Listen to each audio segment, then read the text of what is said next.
Hi, this is the story of how I got saved by children. I was with my friend Sarah. We were in Ecuador at the Quilotoa Loop, which is quite high elevation, about 4,000 meters high. And we were at the Quilotoa. There's this cavern, which is actually like a volcano that's been filled with water. And it's quite beautiful. The water's turquoise and it's stunning. And if you've ever been somewhere that's quite high elevation, it's hard to move around.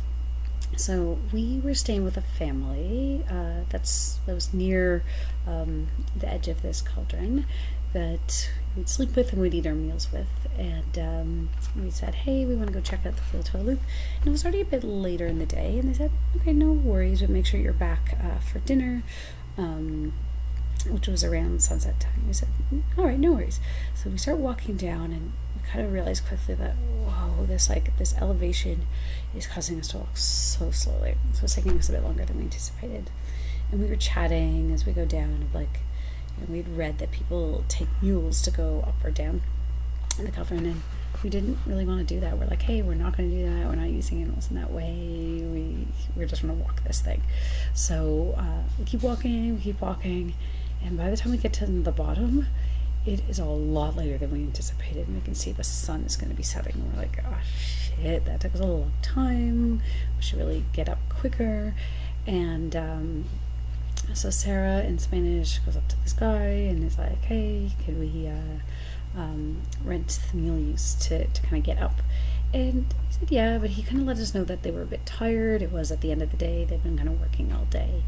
And we said, okay, so they'll go a bit slower. All right. But it really felt that we weren't going to make it up for dinner. We weren't going to make it up before the sunset if we didn't take meals. So we both get on our mules and we're kind of slowly moving up this hill. And what we notice is that the moment we can't see each other, so like we've gone around a bush or whatever it is, we also can't hear each other. And it's a bit spooky, we could be just a few feet away, but just the way the sound was, we can't hear each other at all. And our mules, and we're both a bit tired, and so they weren't just going up the path, they would stop and go to eat, and kind of eat a little bit here, and kind of whatever, and kind of keep going. And so it was taking a bit longer than we had hoped. And we often felt alone because one of us would turn this way or turn that way. We wouldn't see each other, we couldn't hear each other, and we were like, oh, this is a bit not what we anticipated. And so we're more than halfway up, so we're about 3/4 up, and it's like, okay, this is happening, we're going to get there, we're going to get out of the cauldron, we're going to get there. And my mule went rogue. It was like, nope, I'm done, and it just turned and ran down the hill. We had taken so long to slowly climb up 3/4 out of this hill, and it ran straight down. My whole body went straight down, flat onto that mule, and we're running down, and I'm screaming. And I also know that Sarah can't hear me, and I was just like, oh my god. I don't know if I'm gonna fly off. It is just going not even on the path, just through the rocks and through the bushes and running through. And it stops, and I don't know how far we've gone down, and I'm just breathing oh my gosh, how am I gonna get out of here, right?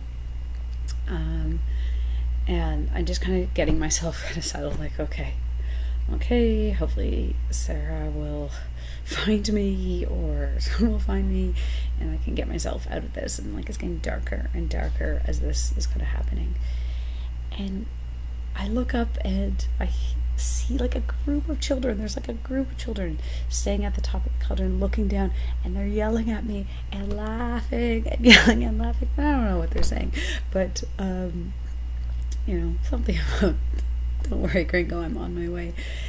And a group of children run down. I can barely walk, right, in this elevation. Run down, grab the rope of this mule and lead it up this hill and get me to the edge of the cauldron with Sarah, where we can have dinner. And yeah, so that's the story of when I was rescued by children.